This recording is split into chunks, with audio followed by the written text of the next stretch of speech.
Hello, welcome or welcome back to Heretic Owl Tarot. My name is Liz, and I will be guiding you on this journey today.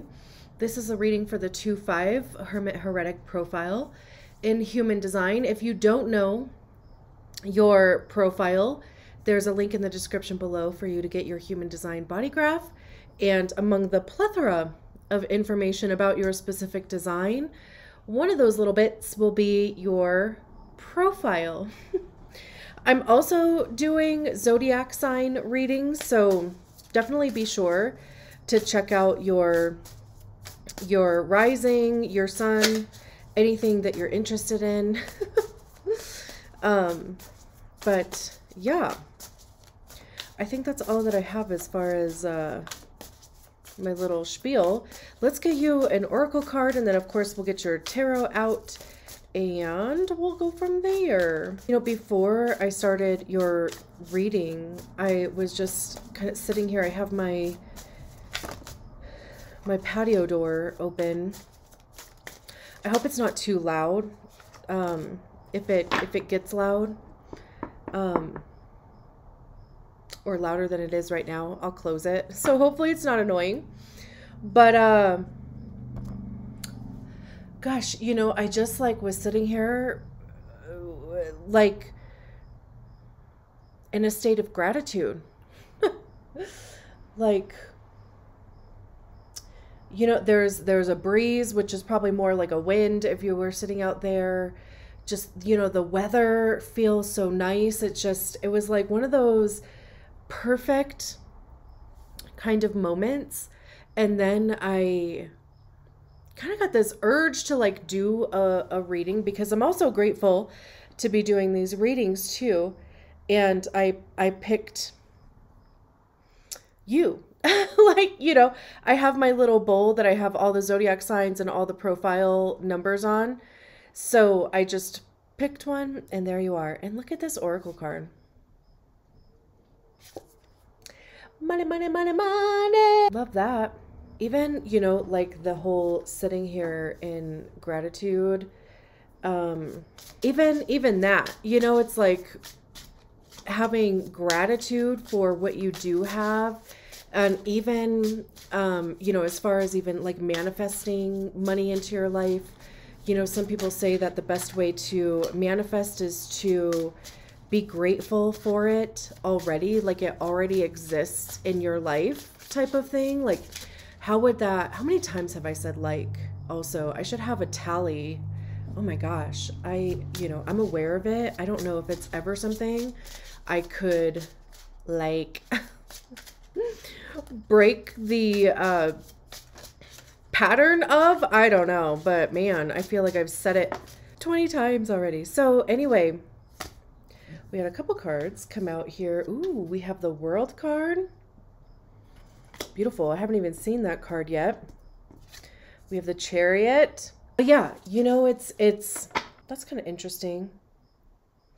The High Priest came out, and it literally landed right under the World card, in the perfect. I'm going to leave it there. It should go next to the Chariot card, but honestly, I'm just going to leave it there because of how perfect that was. We have the Nine of Swords, but really, just to finish my thought, you know, it's having that attitude of gratitude before the thing shows up, and then even continuing as it does. Part of even when I was sitting here in my own little gratitude circle, we have the Six of Swords under the Chariot. I love that. I was even just sitting in gratitude of what I get to do for quote unquote work. You know, I do freelance stuff. That's why I don't have the overhead view, because my table is an absolute mess right now, and you guys don't need to see that. I don't know, maybe you wouldn't mind. Whatever. But yeah, you know, just grateful. So, Eight of Cups to finish. That's under the Nine of Swords too. So that's kind of interesting. I mean, obviously we'll get to it, but look at even just the color color-coded. And then the 3 of Cups at the bottom of the deck, the 2 of Cups behind it, the 3 of Swords, 5 of Pentacles, High Priestess. So let's see what this money card is talking about besides kind of the obvious. Our relationship with money reveals a great deal about our relationship with ourselves, where we're stuck and in need of healing, if we have a mindset of scarcity or abundance, and how much we value our time. It can bring unconscious beliefs we've held since childhood to the surface and can be a surprising doorway for personal growth. By examining our relationship with money, we can identify and work through blocks we may have around making, keeping, and or spending it so that it can flow more freely in our lives. It is our interpretation of money, our interaction with it, where the real mischief is and where we find the real opportunity for self-discovery and personal transformation. You know what I find so interesting too is that we don't have a single pentacle, not a single pentacle on the table. We have the 5 of Pentacles a little bit further back. Interesting. So that leads me to believe that, you know, like money is just being used as an example because, you know, it could be, maybe the book already mentioned this, I already forgot, but it could be, you know, of course, like the things that you place value on, your own self-worth too. Let's just get into the reading. We'll see how it goes. It very well could be your relationship with money because as with everything, right? It's, you know, our outer world is a reflection of our inner world. And if we have, you know, just a misunderstanding about money or even our own worth, let's just get into the reading, okay? So we start with a World card. This is a true end of a cycle. We start with the Fool, which is 0, right? And we follow the Fool through the major arcana, the ups and downs, the you know, things that transform us, luck, joy, right? You know, like making connections. My throat is like seizing. I don't know what's happening there. Like totally shutting down, closing up shop. Which usually, like when that happens, it's like this thing about, you know, if there's something going unsaid. Like it's truly, you know, like you're cutting it off at your throat. You know, it's like regardless of if you have a defined throat or not, you know, but it's needing to communicate something and stopping yourself and just the discomfort that comes with that, or even the scratchy thing. Maybe it's even, I'm personally kind of going through this thing of, I feel like I need to talk more so that it's almost like muscle memory. And if you don't use it, you lose it type of thing. And even just speaking up, you know, like having those tough conversations, you know, saying the things that maybe I wouldn't have said, you know, in the past because I would be worried about how it was going to be received or whatever. The 2-5 does have the double projection thing. So, you know, I think we get a little bit sketch, or we get a little bit hesitant because, you know, if we've had projections that have, you know, really kind of zapped us in some kind of way, we're hesitant to do it again or to express in the same way that maybe we thought we did. So we don't. And then again, we like lose that muscle memory. So weird that I'm like coughing all of a sudden. Hello? Anyway, so, and I say that as a 5-1. So I understand, you know, the 5th line projection. I have a lot of friends that are 2-4s also, and there's a few in there that I'm like, man, you're being like, I can see how you're being projected on just as much as like my little 5th line is. So I feel like most people, when they talk about the projection of the second line, they don't like kind of correlate it to, just negative kind of projections. Whereas with the fifth line, it is literally described as being burned at the stake if you're, the glamour kind of wears off with people, right? So it affects your reputation and whatever. So again, you see, like, can you see the, oh my gosh, I feel like I just, not to be gross, and this didn't actually happen, but I feel like I coughed something up. It was like a deep cough. I didn't cough anything up, but anyway, hopefully that's been cleared. Like, hopefully it's just been cleared. So we're still on the first card, the World. Okay, so like I was saying, we start with the Fool. We go through, the Fool's journey. The World card shows up when the energy is available to end a cycle. You got what you needed to get out of a situation. You've recognized how that experience has transformed, has changed you, right? I mean, whatever the case may be. And now the World is like, now it's time to end that cycle so that a new one can begin. Granted, we don't have the Fool card out here, so it's not like, you're immediately going into the next thing, but this could even just be, since we're starting with the World card, this could even be recognizing that the end is near for something, whatever it is. And it's interesting because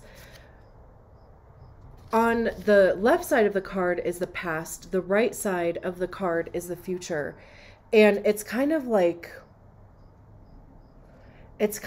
this World card it's like coming in here. It's almost like a cartoony kind of way of transitioning from night to day is how that feels. So it's like, there's a brand new, something is being brought into you, something is being ushered in to you. The birds outside agree. And it's paired with the High Priest, who is the Hierophant. This is Taurus. The World is also obviously Earth.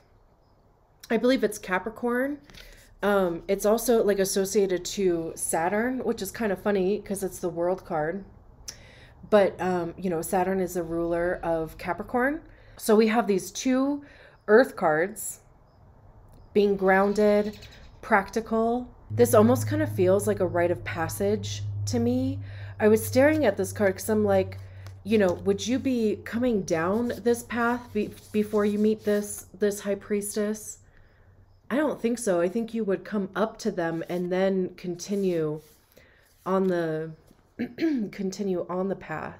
The High Priestess, the High Priest, I should say, or the Hierophant, actually, this card has tripped me up every single time I have seen it. I keep calling it the High Priestess. Anyway, it talks about traditional institutions, passing along of knowledge, information. The book says mentor, spiritual connection, rituals, institutions. The High Priest has one eye open and one hand to the sky. They are... I'm like, what eye? Oh, I guess there's a little dot. The High Priest has one eye open and one hand to the sky. They are a conduit for the spiritual world. The High Priest is a mentor and in their holiness offers insight and wisdom. They remind us that our faith can instill hope and that through ritual, we can foster an even greater connection to the spiritual. I mean, this really could be manifesting, like we were talking about before. Earth is Pentacles. So even though, I said we don't have Pentacles out here, which we don't, we do have representation of Earth. So, and their major arcana also, which is probably even more powerful than Pentacles. So, there could be a mentor coming in.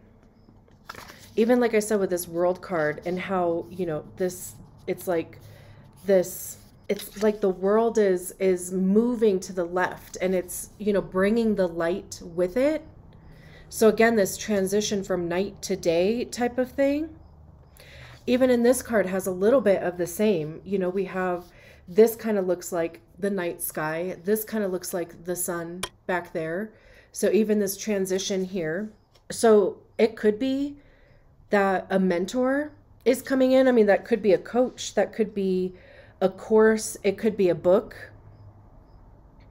It could be learning a modality. If you have been in the process of learning some modality, then the world card would be saying that you are now, like, if you don't feel ready, you are. It's like, you know, a time to stop being the student and become the teacher type of thing with the high priestess. The high priest. Is the high priestess back here somewhere? Because, yeah, I mean, they're similar looking-ish cards, you know. And then we have the Chariot card next. And the Chariot is Cancer. And this is about being divinely guided.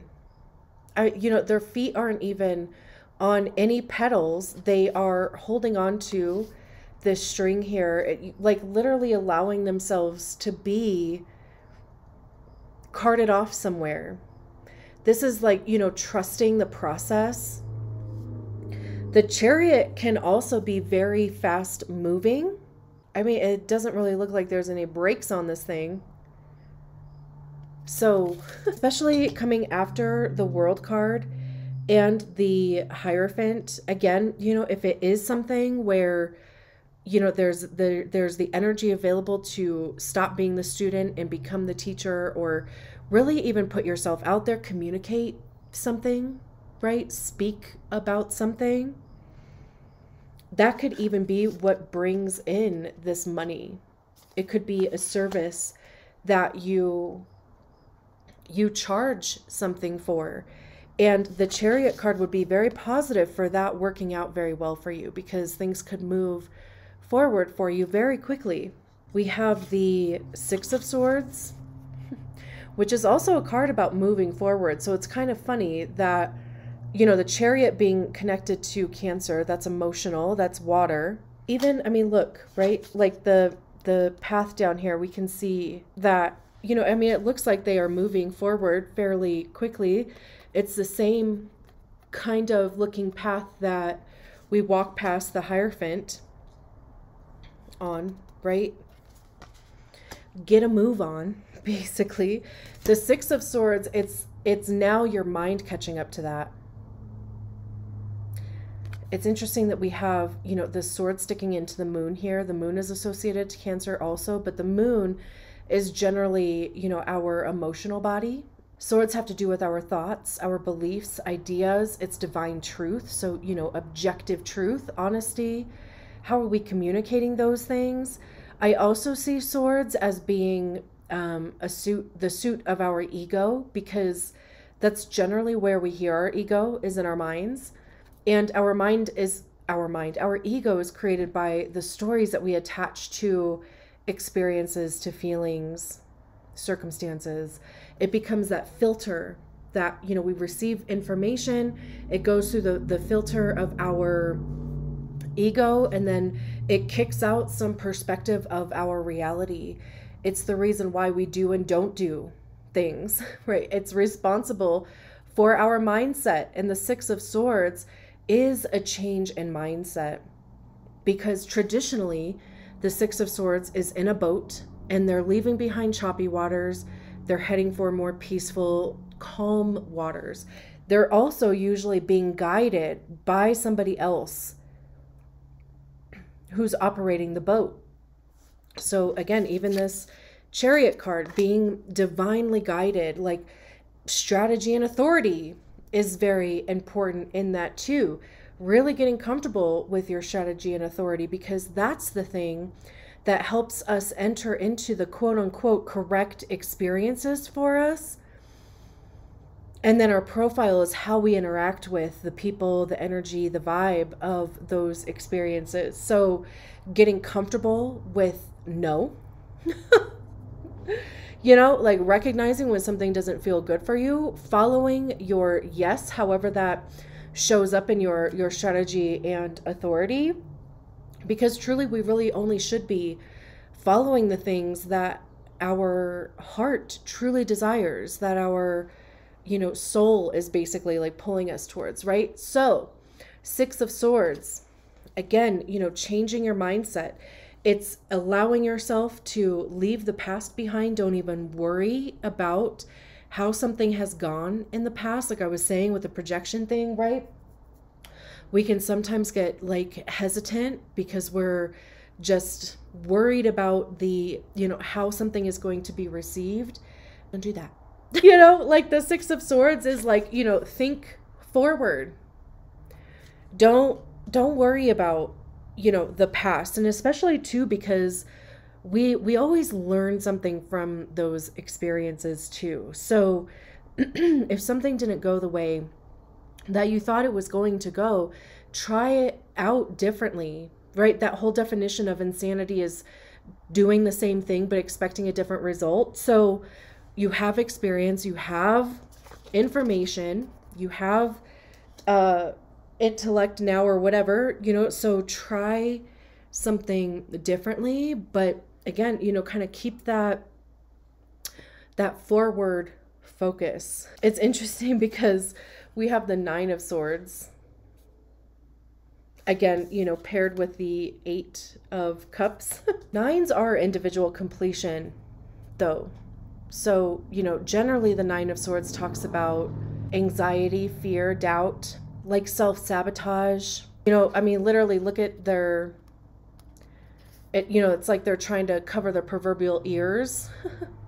It's when you start overthinking and it's too much, and it's like, that's the stuff that, again, it prevents you from moving forward. It's like, your ego just like throws all this shit at you at one time, but that is designed to keep you in your comfort zone, to keep you quote unquote safe. But to me, it's like, pick a sword, pick a thought, whatever it is that generates anxiety or fear within you. Try to trace it back, like where it came from, like what story or what experience generated that story. It's usually something from our childhood. And ask yourself, is it true or not? Is that something that I believe to be true about myself? 9 times out of 10, no, it's not true. Even if you're like, I actually do think that is true, and it's a self-sabotaging thing, you dig deeper. You're like, okay, why is that? Why do I believe that about myself? Like, what evidence have I given myself to support that story or that notion? Because like I said, it is a 9. So it is individual completion. There is, this energy is available for you to release the doubt, release the anxiety, release the fear, even, feel the fear, do it anyway type of thing. There was a period there where I literally in my head, like, was making best friends with fear. Like I generated this image in my head of what fear looked like to me. And anytime it would get really loud, I would literally like grab it by the hand and be like, I see you. I understand you're scared, me too, but we're doing this anyway. We're moving forward. And I had to do that for a while before, almost, again, muscle memory. Did I say that at some point? I don't know. Muscle memory though. It's literally like reconditioning your thoughts, reconditioning your reactions to even your thoughts. And, even the, like in Harry Potter, that, what do they call that box that like it generates the thing that you're most scared of, and they use the whatever spell it was to like, oh, I can't believe I can't remember what it is. And like Ron, his scary thing was Professor Snape, and Harry Potter's thing was a Dementor. You know what I'm talking about? But it was like your worst fear. And then, you know, the spell, you know, whatever the spell was, and it turned it into like a clown, or, you know, they put Snape in women's clothes or something, right? It just took it took the edge off, you know, that type of thing. And we have the Eight of Cups. Like I was saying, the energy is available to leave something behind. It's also interesting. We start with 2 earth cards. We move on to the Chariot, which is water, with swords, which is air. Then we move on to the 9 of Swords, which is also air, with the 8 of Cups, which is water. So it's this thing about, first of all, being grounded. Get yourself grounded, sit on the floor, put your feet in some dirt or on some grass. Really, you know, like the practice of grounding, like rooting yourself into the earth. And then it's a process of getting your head and your heart in the same trajectory, like both moving forward. The 8 of Cups is making a conscious decision to leave something behind. You know, like they're a little, you know, I mean, this elephant looks a little sad, but that's because whatever was in these 8 cups, it just wasn't it, you know, it wasn't hitting correct. However, the 8 of Cups is not only just walking away from what is no longer serving them. You know, these cups are not bringing fulfillment. They don't feel purposeful. They're walking towards the 9 of Cups, which is wish fulfillment, your desires being met, feeling fulfilled. So, you know, the only option here is to go into that cave.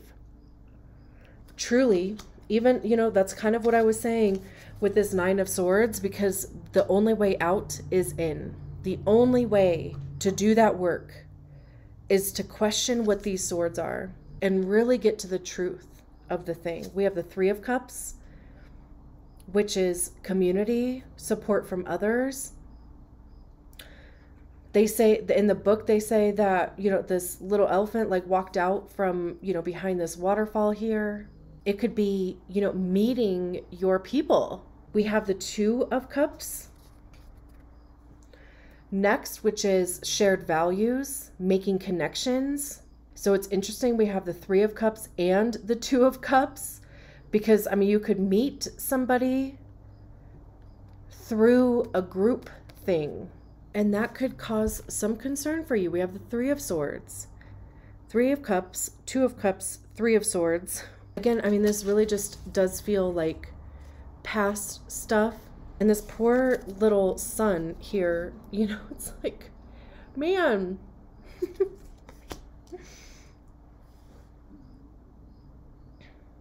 Is everybody okay? The 3 of Swords talks about, you know, rejection, disappointment, heartbreak, but it's swords. So how is that living in our heads? What stories are we attaching to them? What stories are we attaching to making connections, making friends? The 5 of Pentacles is like basically rock bottom. Scarcity, lack, again, even fear. Here's a Pentacles card, at least. This is, you know, 5s are transitionary energies. They're nothing to pitch a tent and get stuck in. However, even by, you know, there's clearly an earthquake or like a fault line here, and it cracked open the stone, and look at like what's inside of it. You know, I mean, it's literally like you could be discovering something in yourself. Then we have the High Priestess, really, you know, getting in tune with your intuition, with your higher self. Even, you know, back here with the night and day thing, the 2 of Pentacles, balance. It's, it definitely, like, it feels like this, like, up and down, this, like, up and down thing. But, like, if you allow yourself to do, you know, the roller coaster thing, then you will be in a much better place. And I'm going to leave it there. Thank you so much for allowing me to read your cards. I'll talk to you soon. Bye.